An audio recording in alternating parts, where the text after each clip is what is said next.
Media बंधु, संवादिक बंधु, उनके द्वारा बताई गई उनकी कहानी, जिस तरह से दिवाकर जी ने अपने जीवन को प्रस्तुत किया है,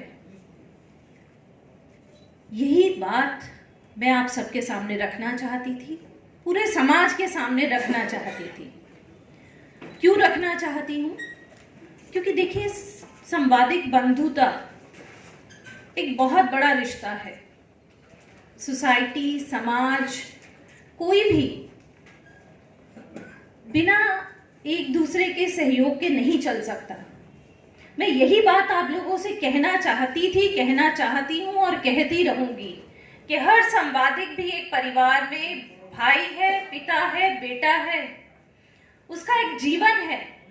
हर व्यक्ति का एक व्यक्तिगत जीवन होता है, विचारधारा होती है और सबकी विचारधारा अलग अलग हो सकती है, लेकिन हिंद देश के निवासी सभी जन एक हैं। मेरी लाइफ में सबसे बड़ा रिलीजन ह्यूमैनिटी है और वो किसी जाति, पाति, पंथ, भेद और किसी विचारधारा से ऊपर है।